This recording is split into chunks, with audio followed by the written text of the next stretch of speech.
नमस्कार, आदाब। मैं हूं मोहम्मद इमरान। दिल्ली चुनाव इस वक्त अपनी सरगर्मियों की ऊंचाइयों पर पहुंचता जा रहा है। नेता एक दूसरे पर आरोप प्रत्यारोप लगा रहे हैं।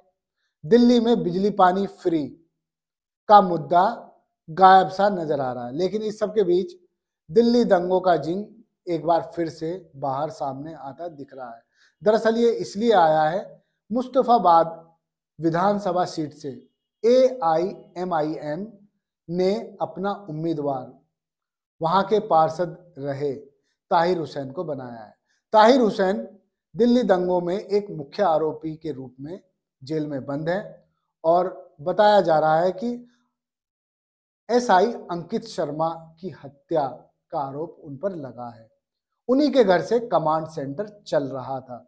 पुलिस का दावा यह भी है कि ताहिर हुसैन के घर में काफी बड़ी मात्रा में हथियार बरामद हुए। खैर, ये तो आरोप हुए, लेकिन आज हुआ क्या?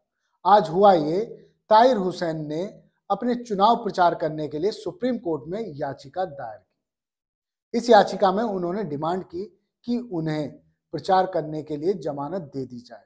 जिस तरह से आपने देखा होगा कि अरविंद केजरीवाल भी चुनाव प्रचार करने के लिए लोकसभा चुनाव के दौरान जेल से बाहर आए थे। कुछ वक्त सुप्रीम कोर्ट ने उन्हें प्रचार करने के लिए दिया था।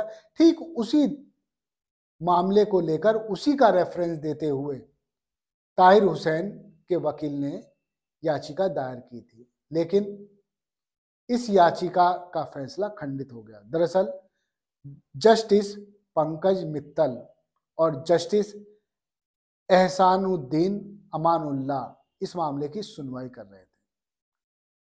जस्टिस पंकज मित्तल ने इस याचिका को सीधे सीधे खारिज कर दिया, कहा कि ये याचिका सुनवाई लायक नहीं है।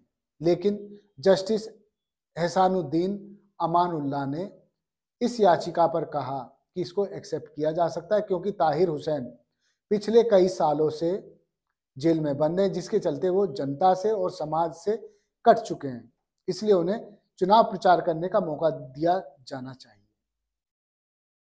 इस पर लंबी बहस हुई, लेकिन 1:1 से ये याचिका खंडित हो गई। आपके मन में सवाल उठ रहा होगा कि सुप्रीम कोर्ट ने अब इस मामले को खत्म कर दिया। ऐसा नहीं है। जब इस तरह की स्थिति आती है, तब सुप्रीम कोर्ट के मुख्य न्यायाधीश यानी chief justice of India justice Sanjeev Khanna इस मामले में अपना फैसला देंगे। वो नई बेंच का गठन कर सकते हैं। लेकिन इस सब के बीच सबसे बड़ा सवाल यही है, क्या सुप्रीम कोर्ट से ताहिर हुसैन को चुनाव प्रचार करने की अनुमति मिलेगी, जमानत मिलेगी? क्योंकि AIMIM का दिल्ली में बहुत ज्यादा दबदबा नहीं है, लेकिन आम आदमी पार्टी, भाजपा और कांग्रेस त्रिकोणीय मुकाबला होता जा रहा है।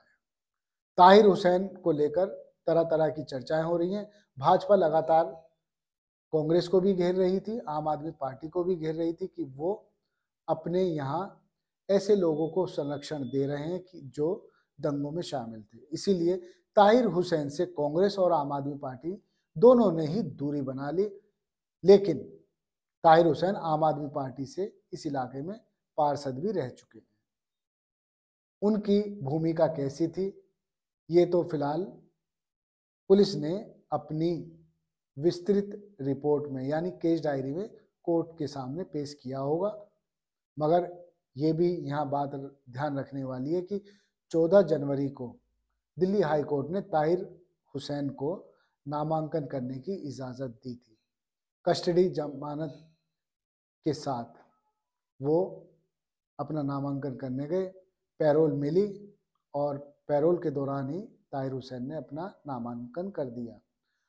आज की डेट की बात करें तो आज 22 जनवरी है और इस सब के बीच ताहिर हुसैन के परिवार वाले ही उनका चुनाव प्रचार कर रहे हैं।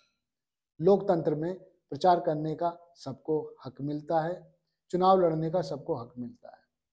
उसी के नाते ताहिर हुसैन को भी AIMIM पार्टी ने टिकट दिया और अपना उम्मीदवार बनाया है। लेकिन भाजपा हिंदू मुसलमान का रंग देने में कहीं पीछे नहीं हटती। सुप्रीम कोर्ट का जैसे ही फैसला खंडित हुआ तो तरह तरह के बयान आने लगे और कहा जाने लगा कि ताहिर हुसैन प्रचार नहीं कर पाएंगे। और ये देखने वाली बात है कि ताहिर हुसैन को सुप्रीम कोर्ट प्रचार करने के लिए जमानत देता है या नहीं। फिलहाल तो मामला सीजेआई जस्टिस संजीव खन्ना के पास है, वो इसमें क्या डिसीजन लेते हैं ये देखने वाली बात होगी। धन्यवाद। आप देखते रहिए जय हिंद जनाब। चैनल को लाइक और सब्सक्राइब करना ना भूलें। जय हिंद।